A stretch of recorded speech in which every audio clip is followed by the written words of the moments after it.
Hello, friends, and welcome to Your Daily Detroit. It is Thursday, May 4th, 2023.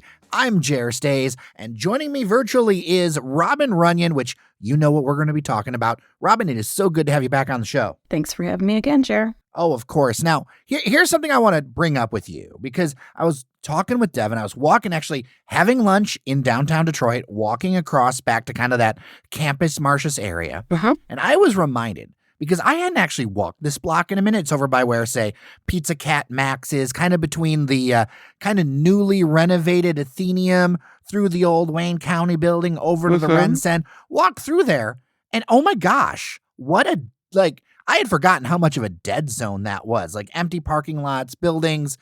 And I'm just like, there's so much potential, especially like right here in this core place. Yeah, it's funny. I think there was kind of a synchronicity last week to both of us realizing this, because I found a really great photo for one of my stories that's an overview of downtown Detroit.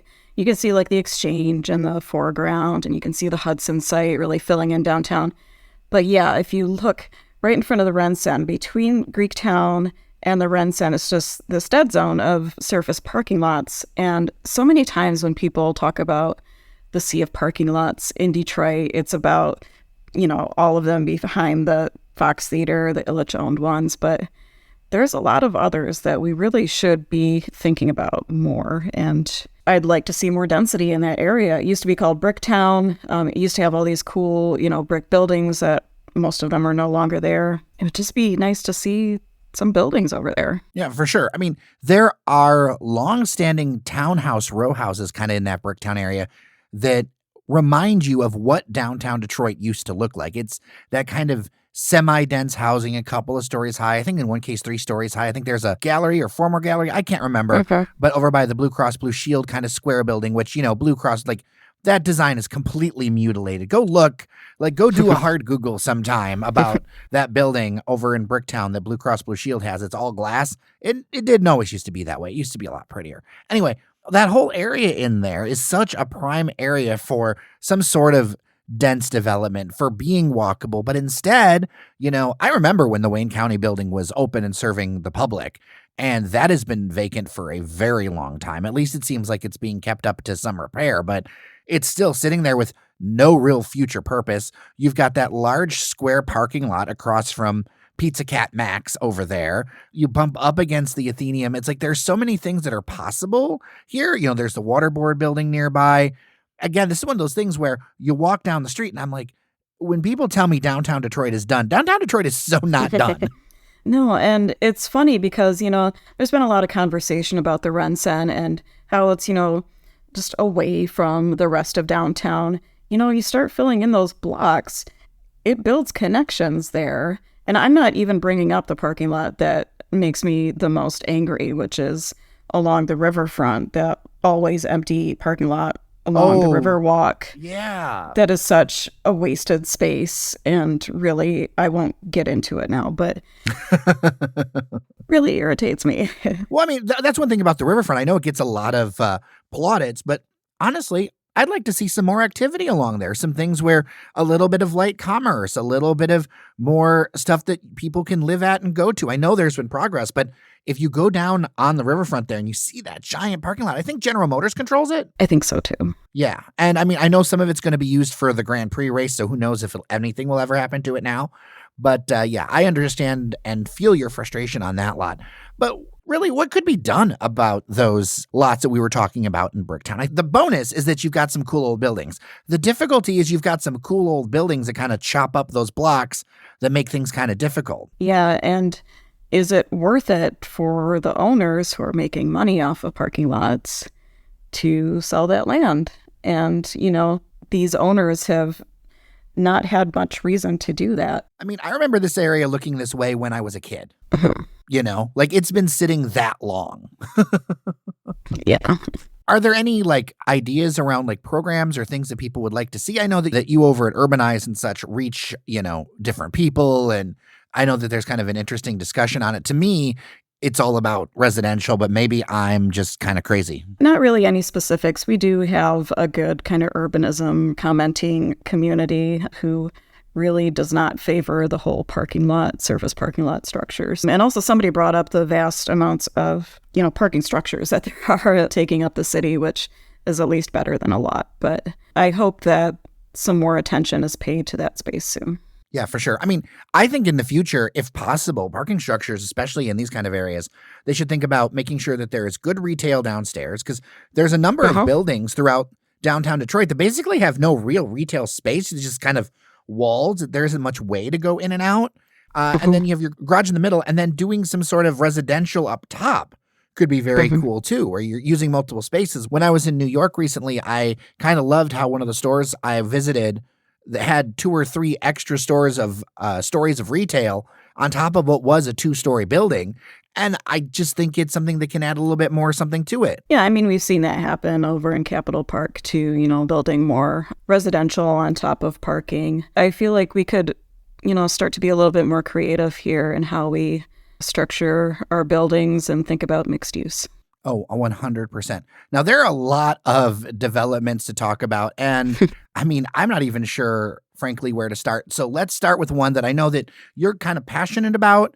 I know that it's gotten a lot of attention. I know that we talked about it a little bit on the show, but I do want to mention it with you because you were also at the grand opening for this Book Depository. There are some great photos up on Urbanize Detroit that kind of show the before and after. I mean, I remember this place empty as long as I can remember, and it is a pretty amazing transformation. Yeah, it's really cool. It's the first big thing to open in this whole Michigan Central redevelopment. People have not been in that building. It's been vacant for decades. So this did get a lot of attention last week. So I kind of worked with Gensler, who's the architect for the project, to kind of dig a little bit deeper in how they thought about redesigning the building, because they really did a lot of work to it. And it's interesting because we have so many of these old warehousey, industrial type buildings. It's hard for us who are not in design to, reimagine things and the work involved with them. But, they open up that atrium to bring natural light into the middle of the building, because there wasn't really a lot of ways to bring natural light into the building. Opened up that middle section so you can see other floors. Open up the entryway that faces Roosevelt Park. It was like a loading dock before. But that's a natural entryway because it faces the rest of the campus. So they've done a lot of really cool things. Yeah, when I went last week, it was a lot of people there. There were so many people there. I think I saw at least 100 people I knew and missed another 200 that I knew as well. I mean, it's just intense. Yeah. I think it's a great example of repurposing a building for the future. So I think it was built originally as a post office, I want to say. Yeah, it was a post office. So mail that came into Michigan Central, went through this building, and then DPSCD bought it and used it, for books. And then it was empty for a long time. There was a fire in it, and the Maroons bought it at one point. So it was empty. And it's just, it's always good to see a vacant building get revitalized and have people in it and using it in really innovative ways. Yeah, and the pictures are stunning. What's one big takeaway for you talking to Gensler or thinking about this project that is kind of the difference maker? I think just thinking about how workspaces are going to work for us in the future. I know you guys have talked a lot about the future of office space and are people coming back, are they not?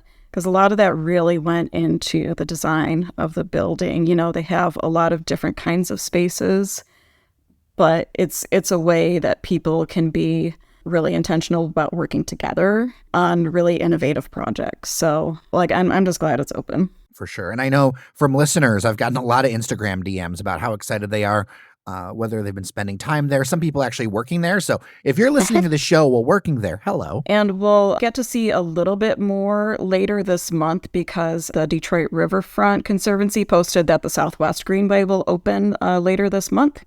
And so that kind of leads over to that campus from the riverfront. So we're just going to start seeing these connections take place, which is also really exciting. Well, I think especially in warm weather, it feels like Detroit is going to be that kind of city of greenways where you have the greenways providing kind of the arterial infrastructure for people who want to go between these buildings. I mean, obviously, there are going to be people coming down from the suburbs and roads and whatever. But when it comes to being kind of an urban city-focused life, I think about that greenway and the fact that it ties into the riverfront. And you've got that whole Joe Louis site happening, that big glass block happening. These things all are connected and for once a bit intentional. Yeah, and I think we've talked about this before, but it seems like there's been talk for so long of all of these connections between different places, and we're really starting to see it in action now, which is really exciting. For sure.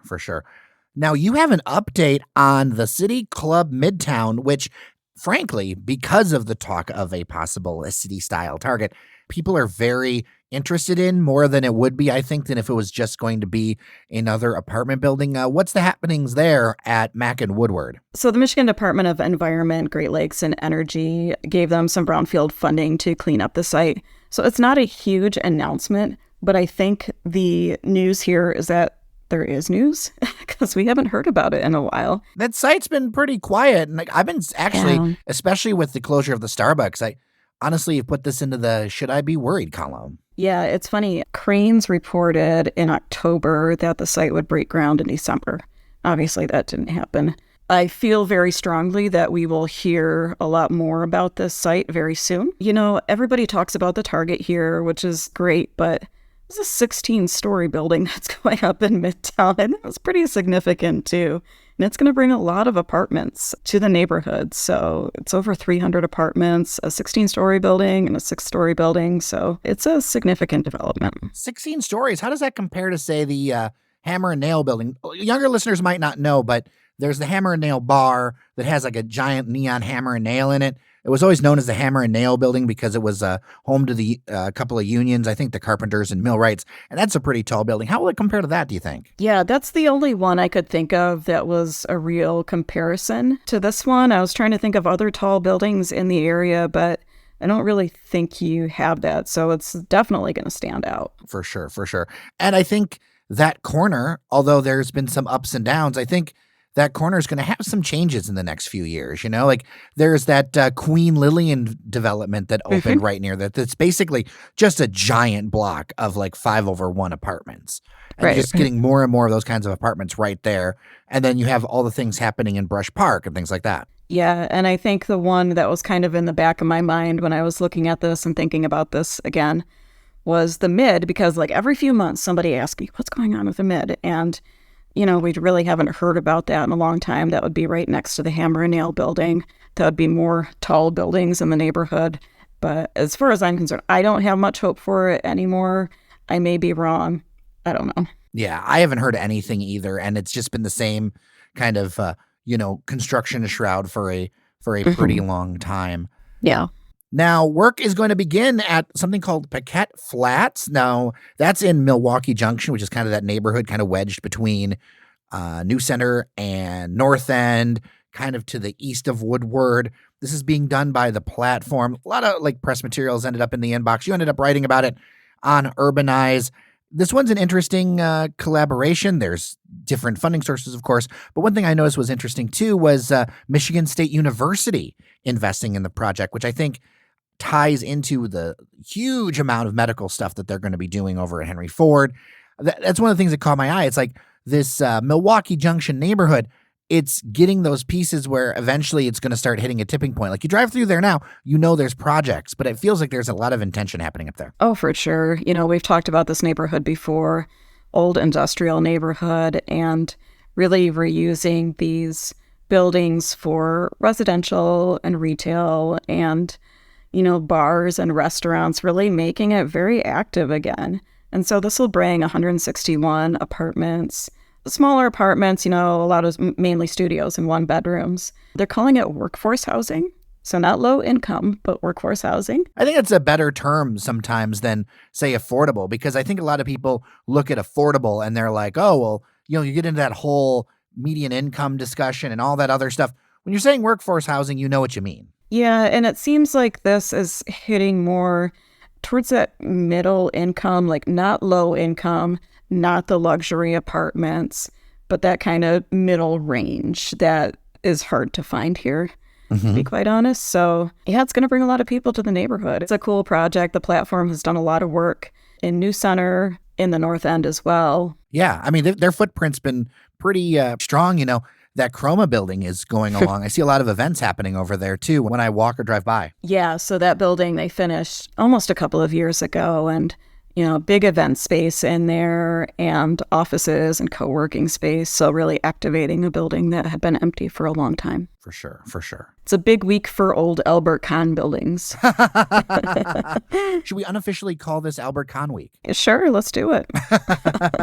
I'm sure. And if people haven't, there's actually a mural. It's been around for a while. It's been through a little bit now, but there's one. If you go over to Milwaukee Cafe over there, there's a long-standing mural that I've always loved. It's Yes We Con with the Fisher building. It always makes me smile as an architecture nerd. We should add that this is right next to the Piquette plant, which is a really cool museum if you haven't been over there. And if you're like a car nerd, which I'm not, but I appreciate old things.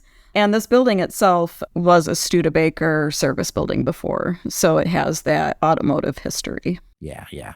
It is interesting. It is good to see these things kind of get reused in pretty large scale. And these are some of the assets I feel like, I'm glad that other projects have happened, but to me, it's always felt like these are the kinds of buildings that have been around Detroit for a long time that of course we should rehab these. Yeah, and that's what makes Detroit unique. This is like we need to keep that history alive because as we see renderings of all the other buildings that are coming along, they're not the most architecturally significant buildings that we've seen. So to be able to reuse these buildings is really important to so many people who've, grown up here and lived here and appreciate history. But it's just nice to see. It feels like it's a big year for buildings actually getting completed, like the Book Tower and the Book Depository and the train station eventually. For sure. And I don't, look, it's capitalism. People are going to do what they're going to do. And I think it's important to have kind of guidelines around this. But if I don't see another panel building, I will be absolutely fine. A lot of the new construction is panel built. And one of the things I found in some of my travels recently is that, new construction does not have to look like that. We could kind of guide things a little differently. But we're getting what we're getting right now. A lot of new stuff with a lot of panels. Agreed. I was in Toronto last month and walked like 8 miles on a Saturday there because that's what I do. And I noticed, Toronto's like the fastest growing city in North America. It's crazy how much it's building up, and it's a very tall city at this point. But something that I noticed walking through there is that it seems like there's a lot of dimension to the buildings. It's not just flat. And it's hard to describe, but it just seems like there was a lot more interesting architecture there and just cranes as far as the eye can see. So, Jer, I noticed yesterday that you posted some pictures and video from the new State Fairgrounds Transit Center. I did not get to go out there yesterday, so could you tell me what's going on? Well, I can tell you that if you did go out there, you probably should have put on 2 more layers than I did because this weather. Anyway, this is an interesting one to me because it's a rehab of the old dairy cattle building in the State Fairgrounds. There's been epic change over there with the Amazon facility, stuff that Magic Johnson's doing, the Meijer. It is kind of changed from like a state fairgrounds kind of more like slice of country in the city area to truly an industrial block. Like this whole thing, it has huge like industrial vibes right now, especially with the Amazon facility and everything else. Anyway, this is more than 52,000 square feet where they're taking this old building. They're basically stripped everything out of it. They're in the middle of site prep. It's a dirt floor at this point. And they just want to do a little media tour to put out there that they're, in fact, making progress on this thing. Also, coincidentally, there is also a $13 million additional funding request before City Council. So, timing, right? Like timing. Right. Sure. This is going to be a $31 million total project, 10 bus bays involved, lots of amenities. They're saying like it's going to be the kind of transit center that, you see in bigger cities with, the big transit board. They're going to have tie-ins with Mogo bike sharing, electric charging, spaces to, put bikes, do all that kind of stuff. They say it's going to be ready by the end of April in 2024. I mean, this project is already kind of like dragged on a bit So yeah, I mean, maybe it will be done, around this time next year. It's possible, especially if they get the funding. So which buses are going to be coming in there? Like, who's going to be using this? Okay, so this is going to be mostly for DDOT, the Detroit Department of Transportation. This is interesting to me because when you read the press release and you go, oh, they're working with SMART, da-da-da-da-da. But you go in and I actually asked the question directly of the head of DDOT with this one. And some people did not believe the answer, but the Detroit News corroborated my reporting. And I have tape that this is going to be almost all a DDOT facility. The only suburban line that's really going to tie into this is going to be the Fast Woodward. There are 2 Phase 4 SMART. And everything else is going to be DDOT. I'm reminded of the fact that we have 2 separate transit systems and the coordination is what it is. Like, there was nobody from SMART there. And to me, I guess it concerned me because so many Detroiters use SMART services to go to work and go to work in the suburbs. But this clearly seems to be the way they're going. They said they're open for, other coordination in the future. And I also know that SMART is really moving towards this rideshare model and reshuffling buses because of all of the issues that both systems, frankly, are having between ridership and driver shortages. Yeah, it's too bad.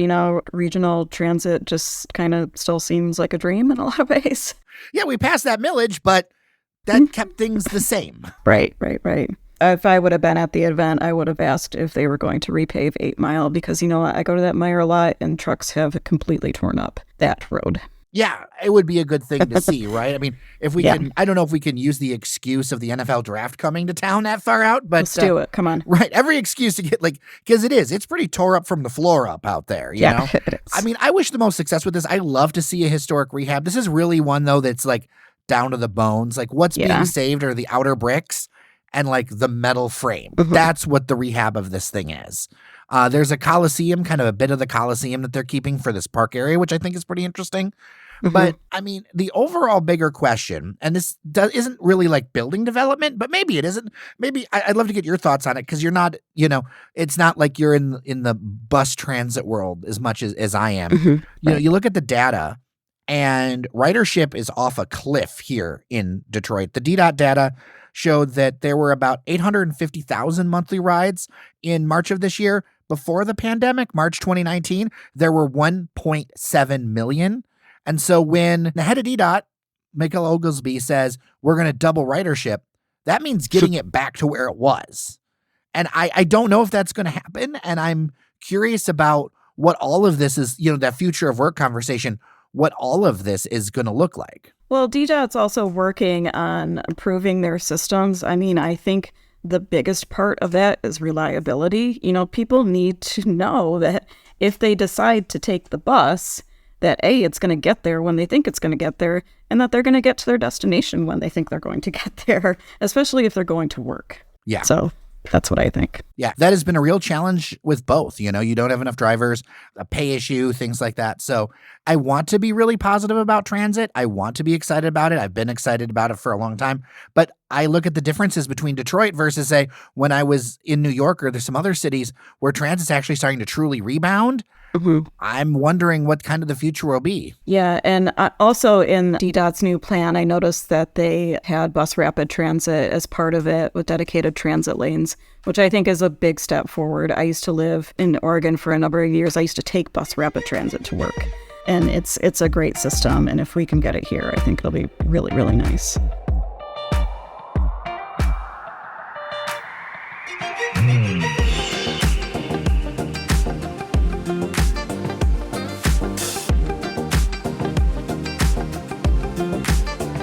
Robin Runyan, always so good to talk to you. Great to talk to you too, Jer. And you can find all of her stuff, if you didn't hear the links before, at Urbanize Detroit. And of course, we'll put links to the individual stories in the show notes.